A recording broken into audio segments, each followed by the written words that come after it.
Welcome to everybody joining us now.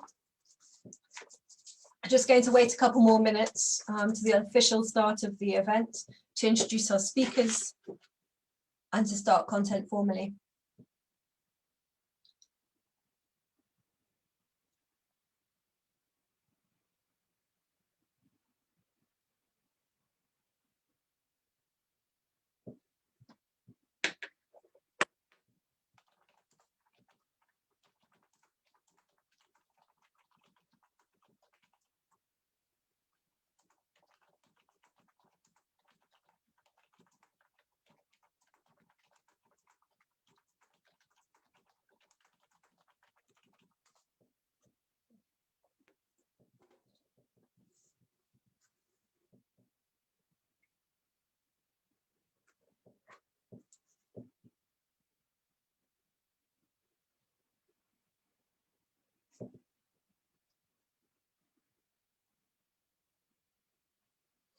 Welcome to everybody who's joining us now. We're just going to wait a couple more minutes until the official start time of this meeting. But thank you.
Okay. Thanks to everyone who's joining us at this point. A warm welcome from us at NIF UK, New Israel Fund in the UK. For those of you who don't know me and may be joining from elsewhere in the world, I'm Atira Winchester and I'm a Director of Programming and Content at New Israel Fund here in the UK. With us tonight for a very special event are three civil society leaders to talk about Jewish-Arab partnership in this time of crisis. We're going to really hear their unique perspectives and they'll shed light both on their personal position and what they have to bring to the table to guide us from here to move forward and away from the current crisis. So first of all, we'll hear from Fida Nara. Fida Nara is the new director of Shatil in Haifa. Until very recently, she was the co-director of a grassroots community organization called Mahapach Taghir. It's also an NIF grantee. We have with us Alon-Lee Green of Standing Together, Umdim Biyachad. He's the founder of this organization and also national co-director. And our director of NIF in Israel, Mickey Gitzin. So we are going to have about 10 minutes from each speaker and plenty of time for Q&A at the end. I know that many of you have questions that you'd like answers to. We'll try our best to address them. And we'll finish promptly at 8 o'clock tonight. Thank you again. Okay, Fida, over to you. Marhaba, shalom, and good evening, everybody. Actually, we talked this morning and we thought that it will be better time. 2 hours ago, Muhammad Kiwan is young boy from Al-Fahim, 17 years old, who was died after 1 week in the hospital. he was shot by the police a week ago when all the demonstrations start. So it's, as a mother for two young daughter, it's really hard to me to start this evening, and as a mother for two young daughters who live here, it's important for me to be here, because in the same time, it's really hard, but if I feel something very strong this day, that's our way to build a shared society, an equal society, and a better life for everybody here. This is the right thing that we should do. So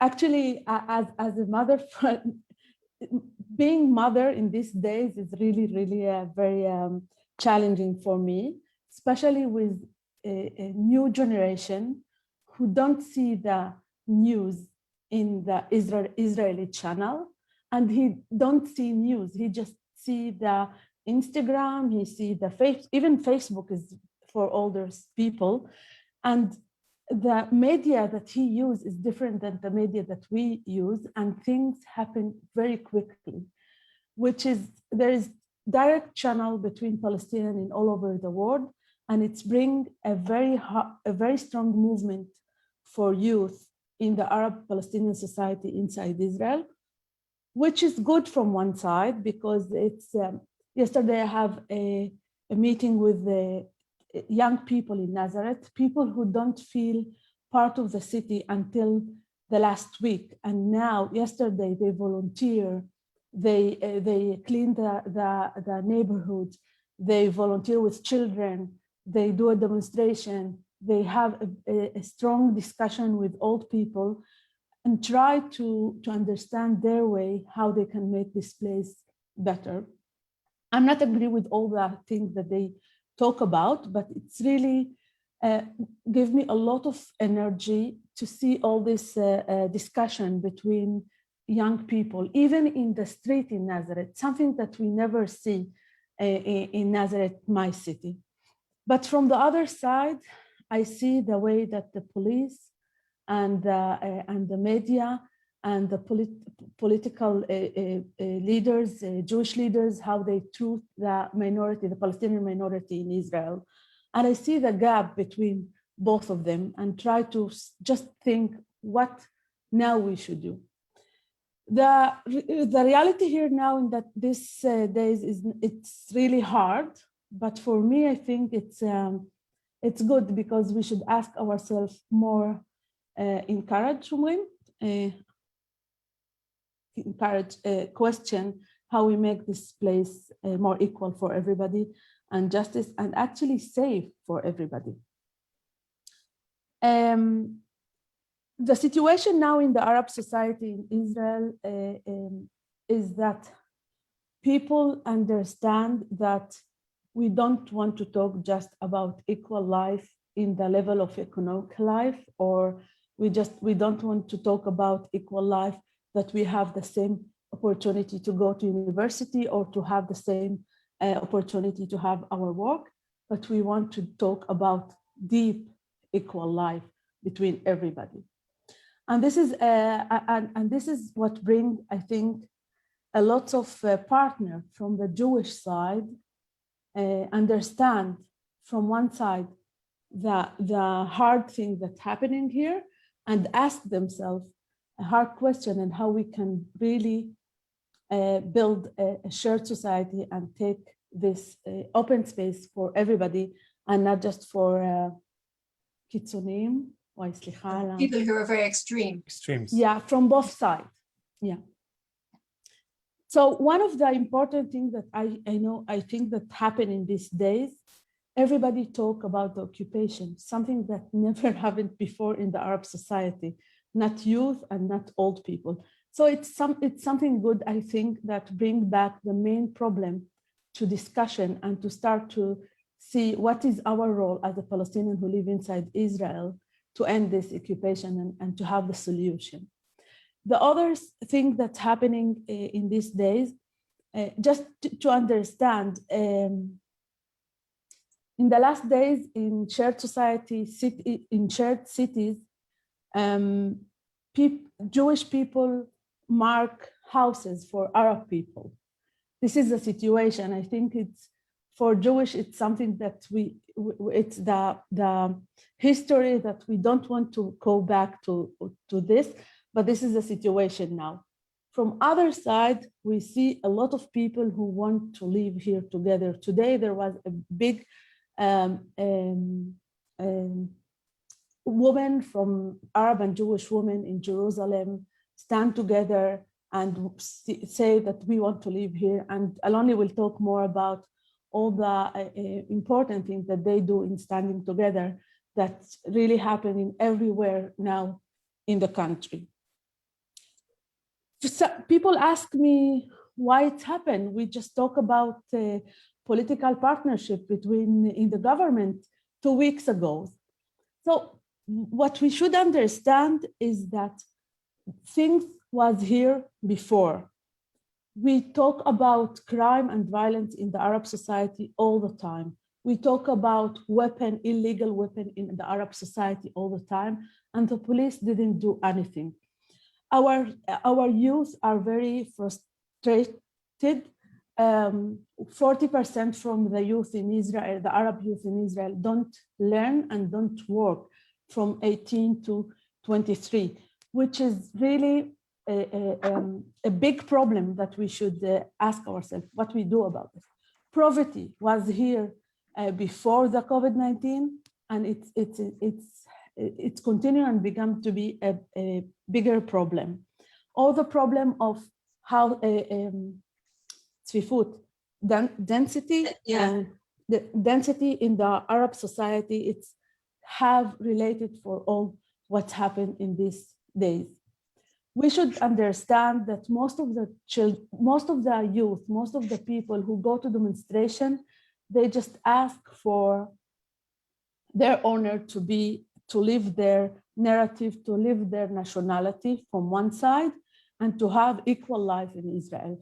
It's not the people who, most of the people, even the youth, most of the youth who go to demonstration in Nazareth, didn't destroy anything. There was few who destroyed or few who used any kind of violence. Most of the people want to feel their right to demonstration. They want to feel the right to say, I'm part of the Palestinian society. It's really hard to see the picture from Gaza and not to feel angry or bad. This is from one side. From other side, everybody know that we will still be part of this place. We will still be part of the country, and we want to live here together. Most of the people, I think, in the Arab society and in the Jewish society, the media don't do a good work for this, at least until this moment. And we hope, this is one of the things that we do now in Shatil and in the NIF. There is one project we bring together Arab and Jewish organizations who will work together. They will start to work together to bring more voices to the media, Arab and Jewish voices who believe in shared life for everybody, in equal life for everybody, and want to take things to be more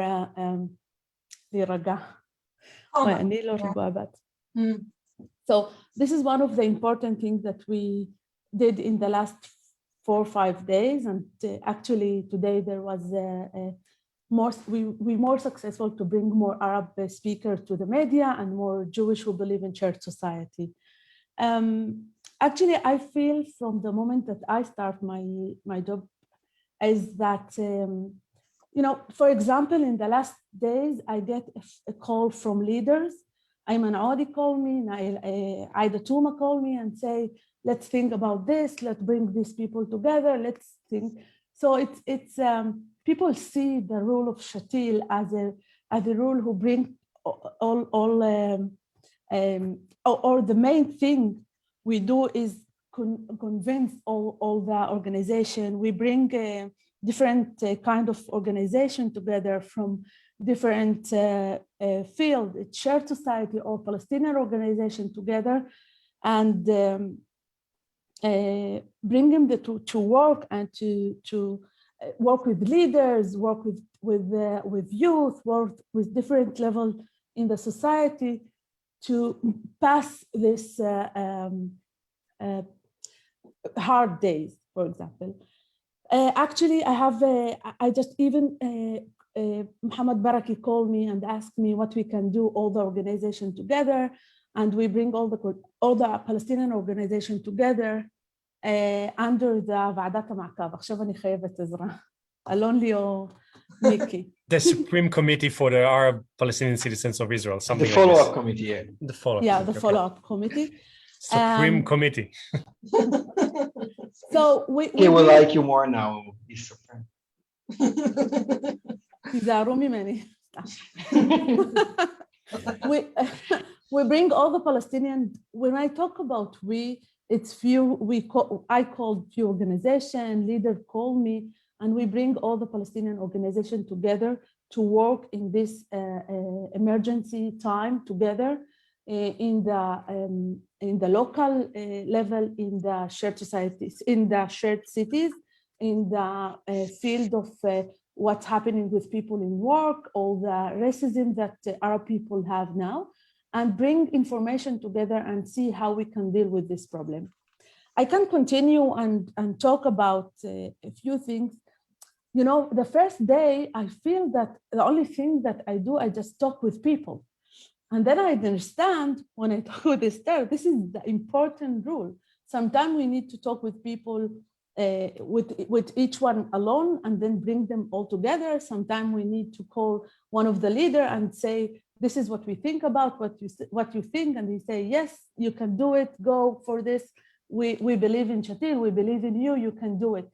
So it's a lot of talking with people to bring them together and to bring them to work together and to understand what each part of each partner in this coalition. But it's really one of the important things that happening in these hard days. And I really feel very, not just good, it's more than good. It's really important because it's not hard for all of us to work together sometime, even in the Palestinian society, which is the minority. Even the minority, I think it's sometimes more hard. And this is something that we do, Ella, my partner, do it with the Shared Society organization. I will stop here and then maybe Mickey will continue or we will open it in the question. Fida, thank you so much. I'm going to hand it over to Alon-Lee to speak and to address both his personal perspective, but also the perspective of standing together and the work that they've done in the last couple of weeks. Hi, everyone. Thank you for having us tonight. Talking from our office here in Tel Aviv, which is already 9 in the evening and we still didn't go home. So yeah, I wanted to share what has been going on with us in the last week and a half. Even before that, you know, the war started after a few weeks of a very, very intense reality and intense atmosphere between Jews and Arabs and Israelis and Palestinians. It started with Jerusalem, with Sheikh Jarrah, with Al-Aqsa Mosque during the Ramadan month. But before talking about what we've done and the way we try to organize and mobilize people, Jews and Arabs around Israel, I'd like to share some of what we experience, some of the things that we feel. I guess you see a lot in the media pictures from Gaza, pictures from Israelis running to the shelters, pictures of houses with a hole in the middle because a rocket hit them, or images from casualties or funerals. And this reality is extremely bad and terrible, and we've all been thrown viciously and brutally into a very extreme reality where we are actually afraid for ourselves, afraid of what will happen if we will go out of our houses and will not be in a safe place during the alarm, or afraid for our families or our friends. But I wanted to say that just yesterday I understood how different is the experiences of the reality.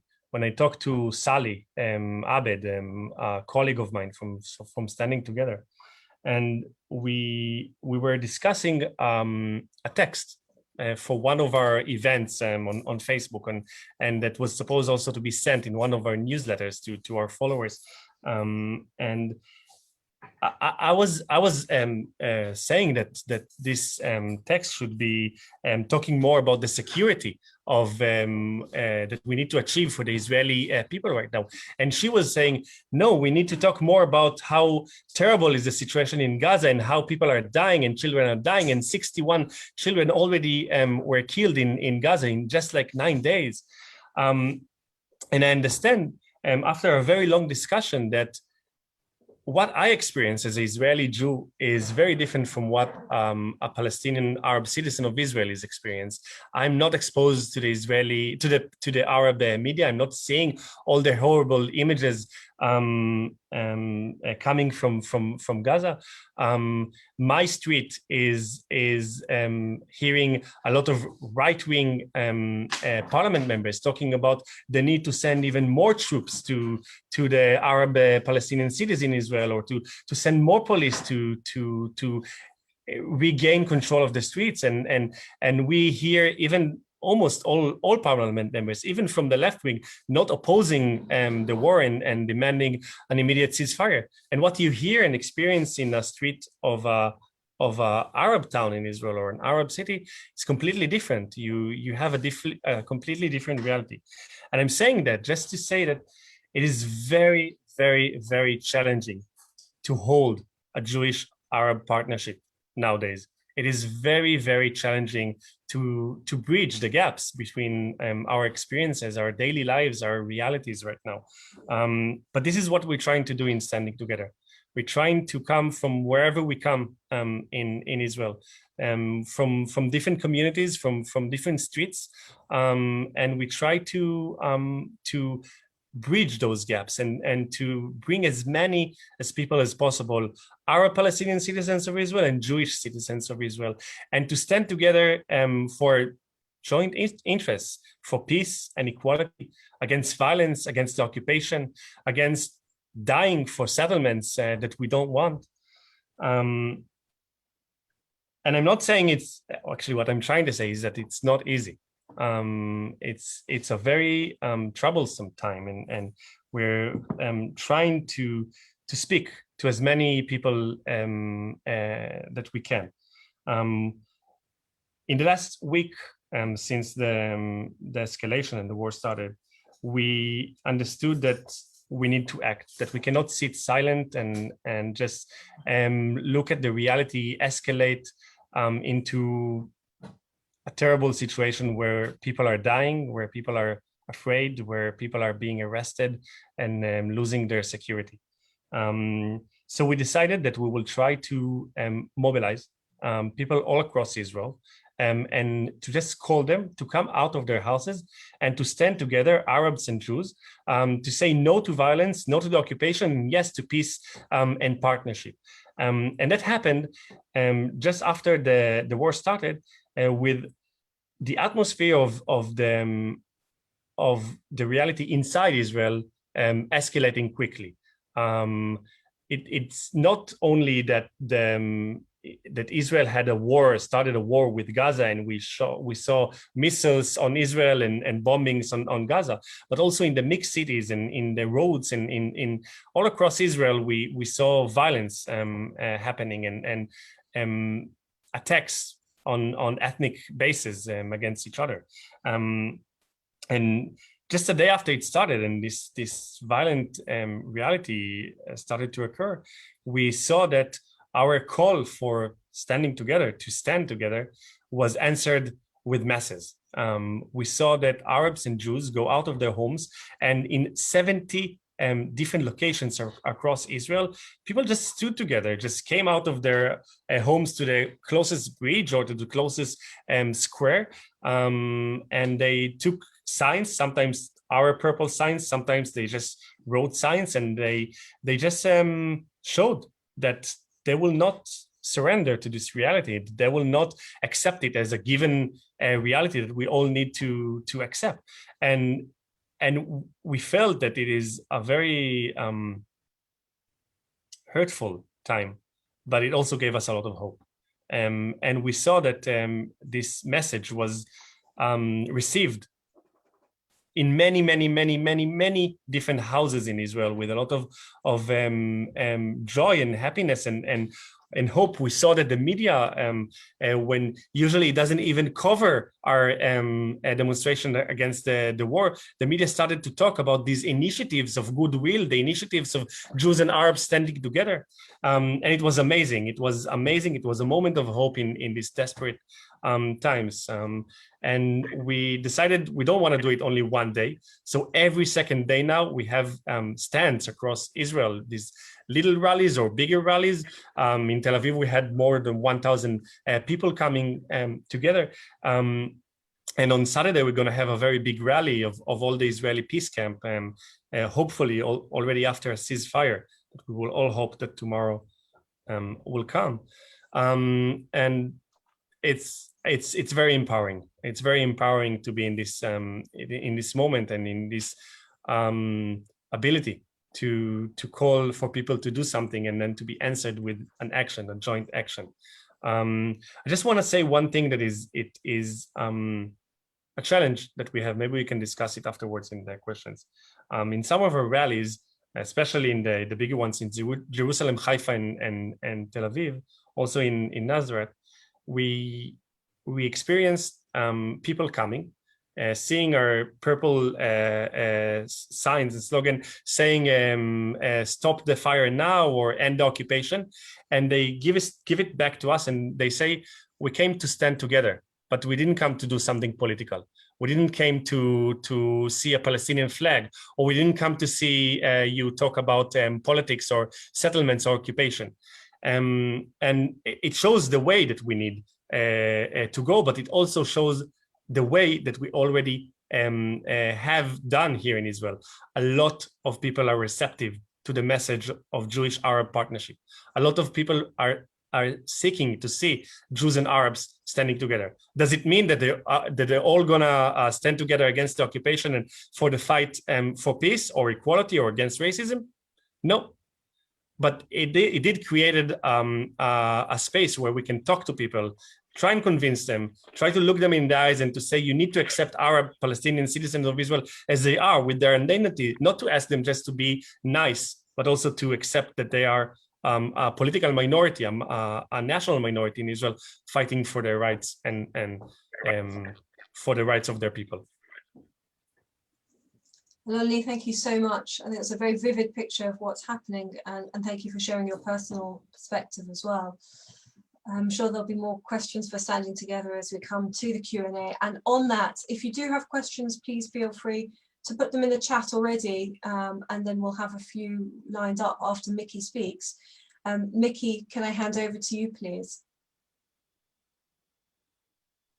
Sure. Thank you so much. Can you hear me well? Yeah. I feel very privileged to be here, definitely speaking after my friends and colleagues, Fida and Alon-Lee. And I want to say something that must come very clear to all of us. The fact that we have organizations like Standing Together today, or Shatil's capacity to bring organizations, leaders, institutions together, puts us in a much better place to begin with in such crisis. I think if we were in the same reality 10 years ago, a lot of the foundation or the infrastructure that we do have today was not here. We as civil society, as leaders, as New Israel Fund, we've been able in the last 10 years to establish, to work, and to create new infrastructure, new foundations that actually show up today. The power, the influence, and the impact of shared society organizations today are crucial in the path forward to fix the reality in which we live today. So despite the fact that pictures might look horrible and they are difficult, we're better situated or better placed to work on certain issues than we were before. And for us, as those who look long term, it's extremely important. So that's the first point that I want to start with. But the second point that I want to split or talk about a few things. First of all, we need to think about what do we do immediately? What do we do during the crisis in which we are today? And in that matter, I think that what Alon-Lee has described and what NIF is going to do with the call for proposals for shared society initiatives, we need to show the Israeli public, Jews and Arabs, that the majority of our citizens and fellow citizens and activists are different. And the fact that we saw all of us, Jews and Arabs, each one, I have my Palestinian friends WhatsApp groups, and I have my Jewish friends WhatsApp groups, and the pictures and the videos and the information that comes in both of them is so different. Each one of them sees the other side as the one that creates or initiates the violence. And the most important thing now, and we also created some research with our grantee Accord, which is a psychological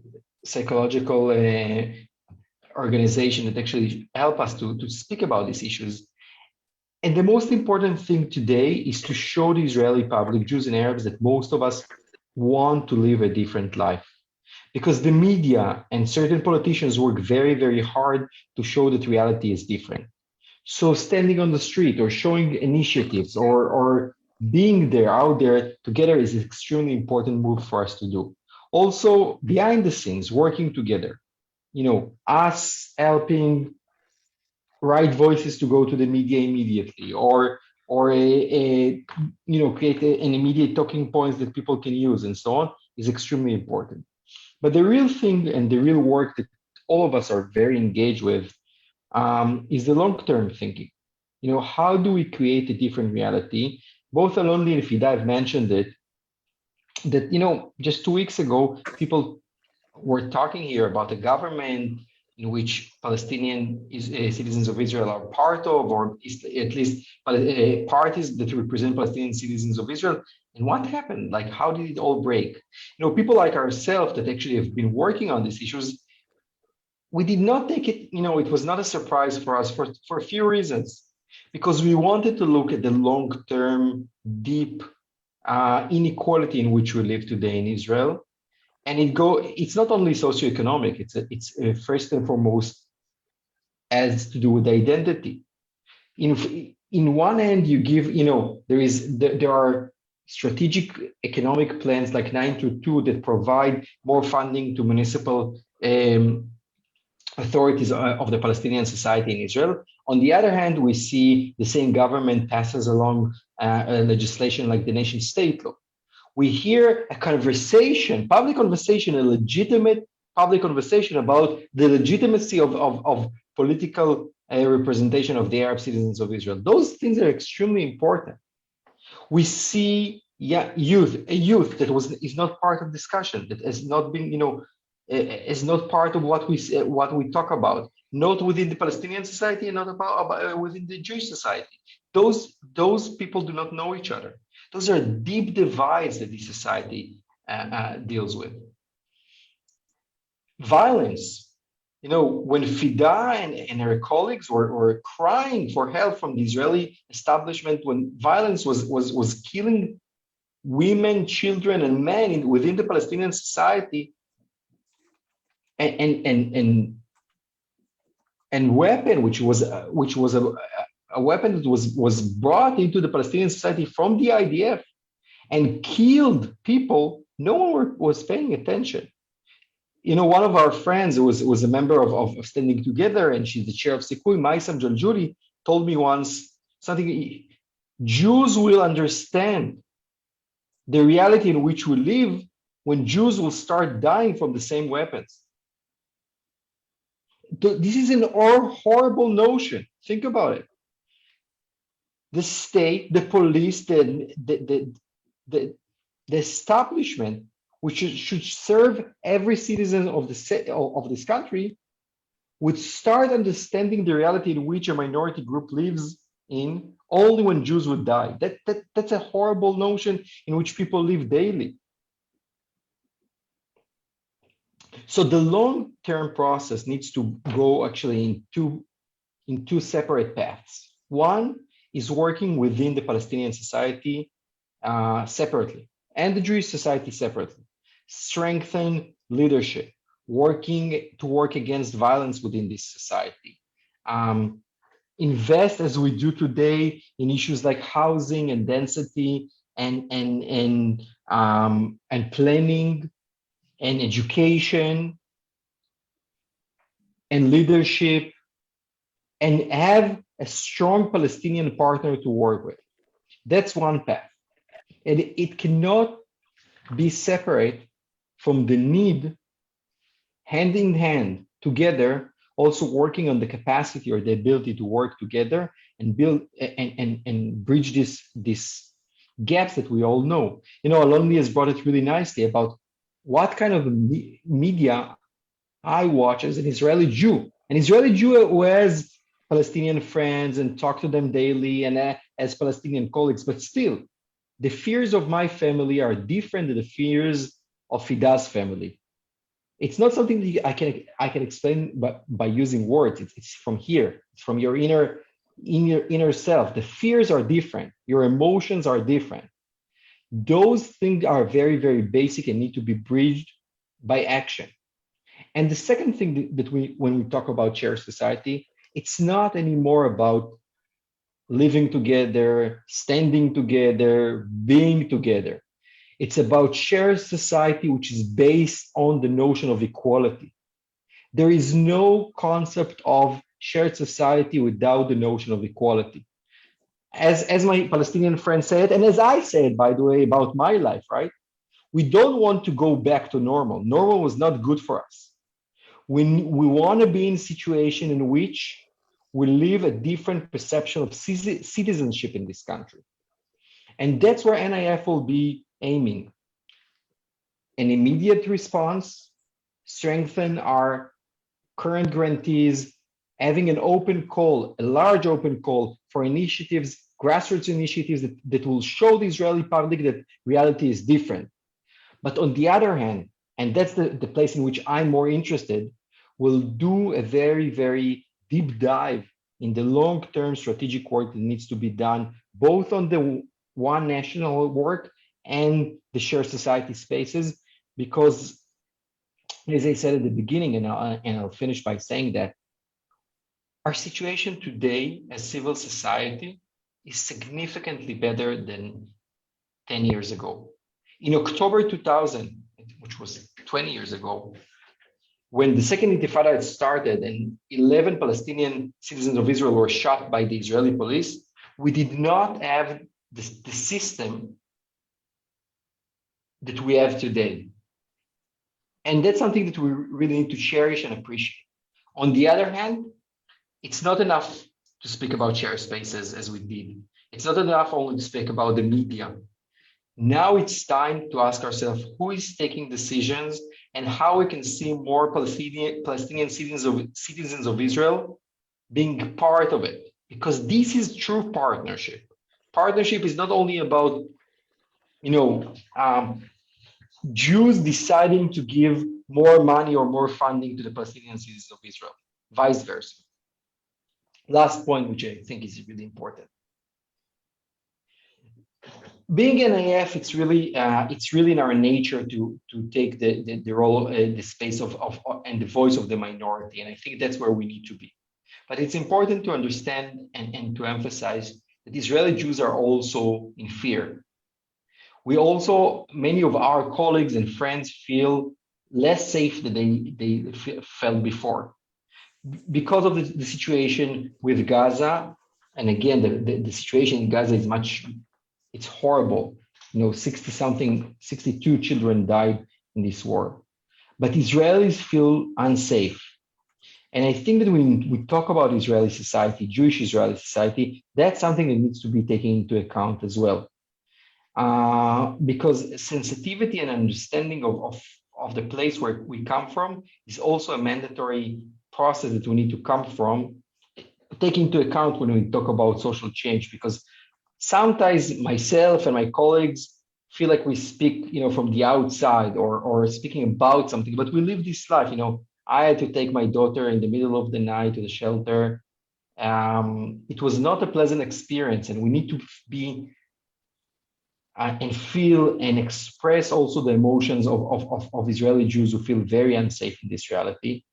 And that makes our job harder, because both Jews and Palestinians feel unsafe, and safety is the number one priority for most human beings. So I hope I was able kind of like to bring the NIF perspective, and also to try to think a bit deeper and long term on the current reality, because the situation will need very strong civil society, because unfortunately I can't say that I can rely on Israeli government to lead any process of reconciliation or understanding or dialogue between any groups. Mickey, thank you so much. That was so articulate and so deeply felt. I really appreciate you sharing that with us tonight. We're starting to have questions coming through, but I really do encourage you to put some more in the chat. This is your moment. As we do so, I'm going to turn to David Inwald's question. And I'd like to potentially ask Fida as well as our other speakers about it. And his question is regarding the flare-up of violence and why it's happening now. Fida, would you like to maybe give a little bit more of a kind of long view on the last month and the last few years, which has brought us to this point?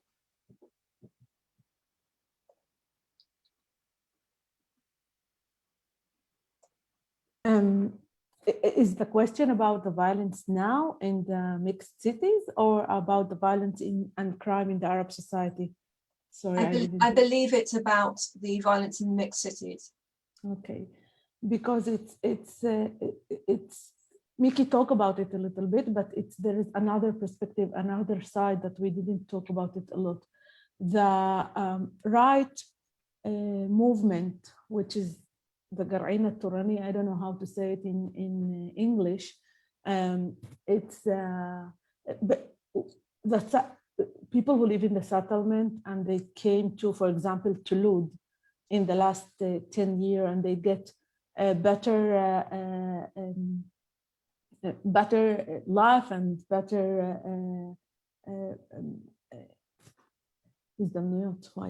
opportunities. Sorry, they get better opportunities, and most of them are they was settlement in Gaza, and they came to Lud, and they continue to be as a settlement. They said we came to Lud. They get more opportunities from the municipality, from the government. If you will talk about Lud in 2008. Lud was one of the high cities that have crime in the Arab society and in all Israel. But there was a government decision that, and Jewish start to left the city to Modi'in. So there was a government decision that bring Jewish back to the city and give Jewish more opportunity and bring students to the city, and not helping the poor and disadvantaged community in the city, if they are Mizrahian or Arab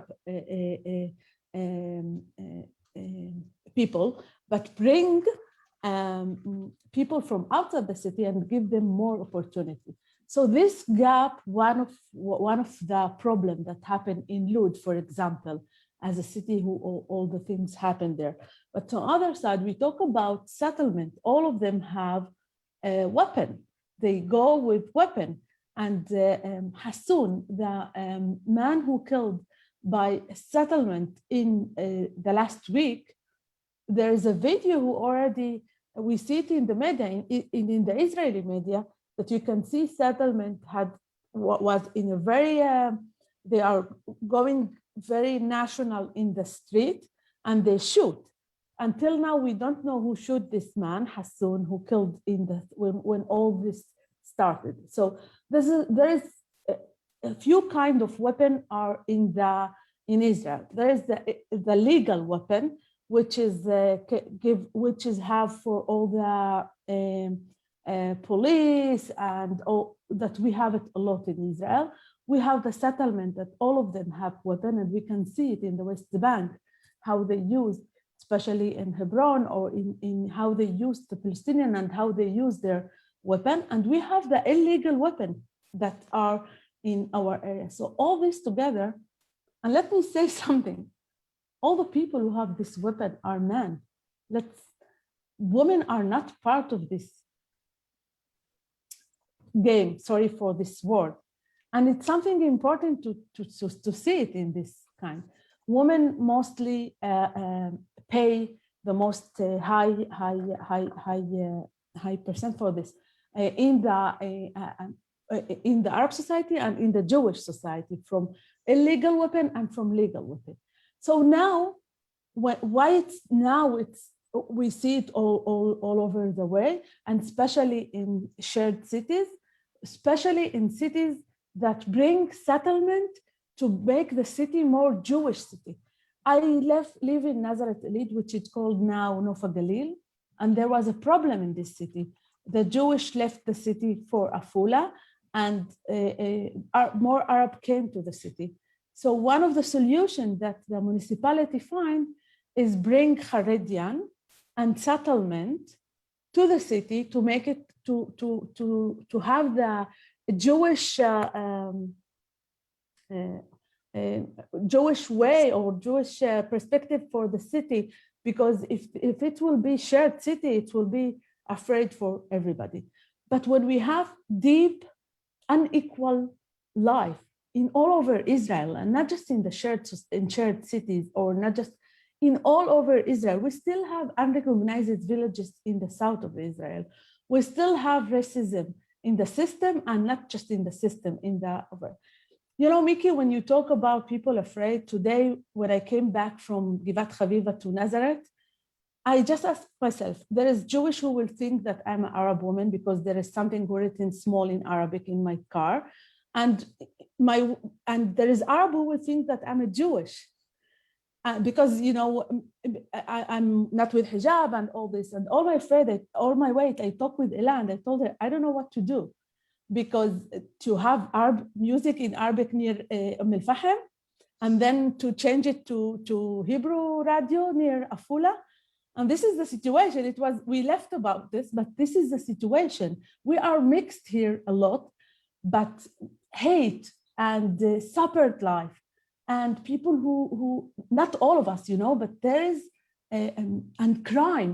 I think it's part of what's happening here is crime. The way that people who work in the crime feel, I think, and do is control our places, not all our places. It's small percent of the society, of the Jewish society and the Arab society. And I want to say the last sentence, as a left, and as a open-minded people in both sides, we should build ourselves more strong. We should have schools for leaders. We should have build ourselves to make the real change and strong change. A lot of our time is going by discussion about if it's two-state or one state. In this time, the right built himself very strong. And this is, we should ask ourselves a question. I think what's happened in this time, that the left understand that we are in a bad situation, and we should take ourselves very seriously, and build ourselves very quick. Even people, and in the Arab society. When I talk about the left, I talk about the left in the Arab society, because in the Palestinian society inside Israel, we have another problem between the left and the right. But this is our time, this hard time. It's a good time to ask ourselves hard question and build ourselves and build a deep, equal life. It will take time, but I feel I see משבר כהזדמנות ואני לא מצליחה לתרגם. A crisis is an opportunity. We should take the crisis as an opportunity. Yes. And thank you, Fida. And those words about taking these hard times and asking hard questions is something that really resonates, I think, with me, and I'm sure for many of our supporters today. and we need to look very deeply. I've got a question from Nama Gatun about police procedures and about police behavior, and how we know that this has been a source of tension in the past, but it's also been a source of learning, of opportunities to work with the police force to create more racial sensitivity, to change habits, to change policies. And I'd like perhaps Mickey or Alon to address whether part of the issue here is again about police procedures and how that could be addressed.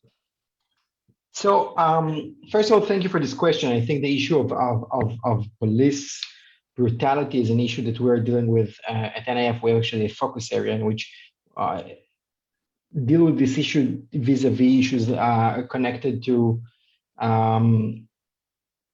freedom of expression issues and clashes between police and the society. We have to understand a few things when it comes to the police, I think, in my opinion. First of all, the Israeli institutions and apparatuses were weakened by the government in the last few years. We did not have a chief of staff or controller for the police in the last 2 years because of political reasons. We did not have an operating police for at least in the last 2 years. And that has a major impact on the way the police has evolved in the last few years. That's one. The second thing which is sad to say, part of the practices that were used in the West Bank as part of the occupation system were brought into the Israeli streets, mainly against minority groups, but not only. We see more violence, we see use of more force by the police, we see more arrests of people who express their right for to demonstrate, for example, or to go against the administration and so on. So we have a very weak government. I mean, not government as the political element, but the state itself is very weak, and the police is part of it. We are seeing perceptions or actions that were usually held only in the West Bank being introduced within the Israeli society. And the third element, which is the hardest to say, but the most frank and honest, and I see stronger and stronger, and it's even harder to say it, but the police, but not only the police, sees itself as an institution or a force that needs first and foremost to serve the Jews within the state of Israel. And when this kind of force sees itself as the one that needs to serve first and foremost the Jews, and definitely when you see border control that is used to completely different actions, the Arabs, even if they're citizens of the state of Israel, are looked upon immediately as the enemy. You know, I just saw something posted on Twitter about the amount of police forces coming to Umm because there's going to be a funeral of this young teenager today. Troops. Now, when you bring troops of police into a town, you present something, you bring something forward, you want to show something. So yeah, I saw the question. The all committee, which was the committee that was founded after the October 2000 clashes between police and Arab citizens of Israel, has had very, very important and forward-looking recommendations, but those were not fully or not at all adopted by the police. When you take these three elements or these three segments of thinking that I just brought: weak government, Arabs as the enemy, the police serves the Jewish system, and the implications of the occupation on reality in Israel. Nikki, thank you. Thank you for that comprehensive answer.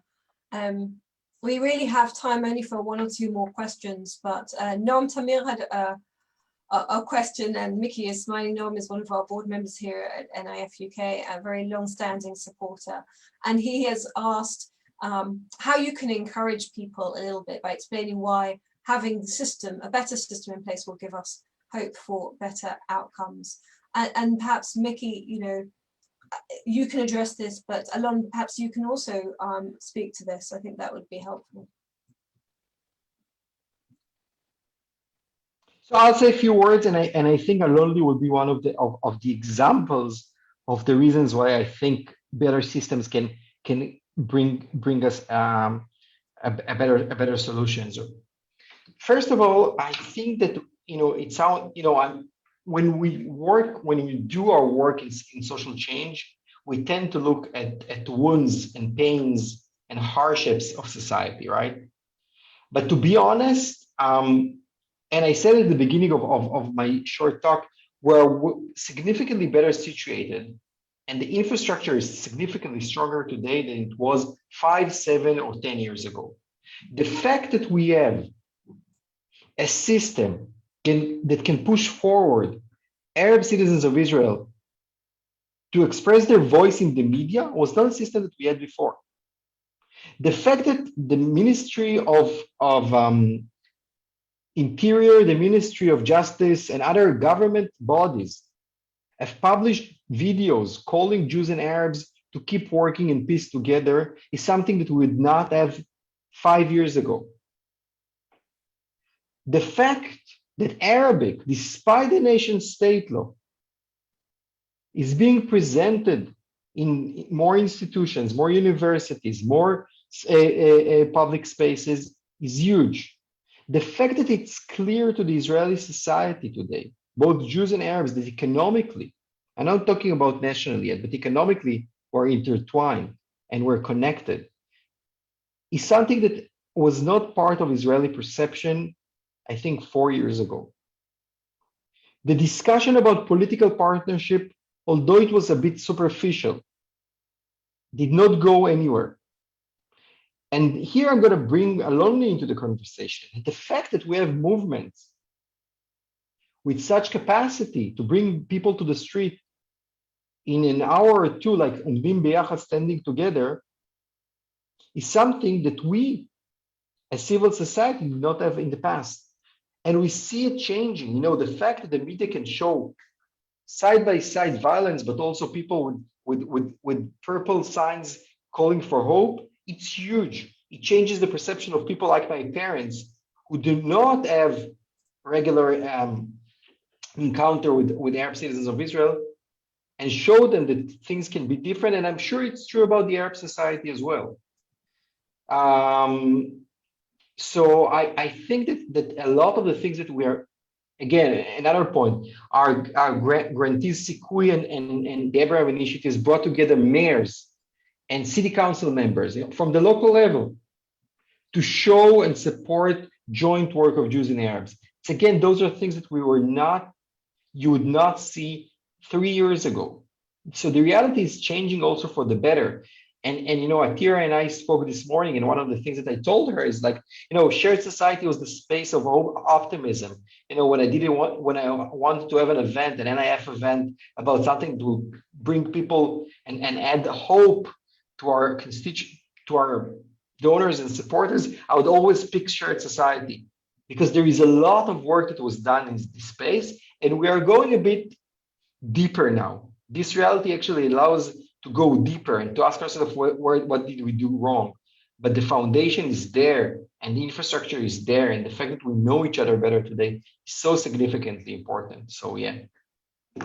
I would just add something, not coming from these specific days of war and incitement and of violence in the streets, but from some of the lessons we learned in these 2 years of ongoing cycles of elections. We had 4 elections within the 2 years. I think a very big change happened when people from a broad spectrum of political views, from the center right to the left voters, among the Jewish voters, understood something significant. They understood that without the Arab voters, without the Arab representatives in the parliament, in our Knesset, a change cannot come, and Netanyahu or the right wing will be here together. This very basic understanding was something that actually the right wing understood many, many years before the left wing. So they worked very hard to delegitimize the Arab representative, to delegitimize the Arab voters. You know, Netanyahu said he said something in election day in 2015, meaning that it's not legitimate for Arab voters to just go and demonstrate the right to vote. Very late, our political camp understood that we need to form a Jewish-Arab unity, a Jewish-Arab partnership in the political level in order to build the majority, to overcome the right wing and to create change in Israel. And that deep understanding, that deep seeking of voters, even of Yair Lapid and Bogi Elon, or you know, Blue and White and Gantz, which are like in their right side of the political spectrum of the anti-Netanyahu camp. This political spectrum created an opening, a real window for people to try and understand what is going on in the Arab Palestinian society in Israel, inside Israel. I'm not talking about the West Bank or Gaza right now. I'm talking about Israel.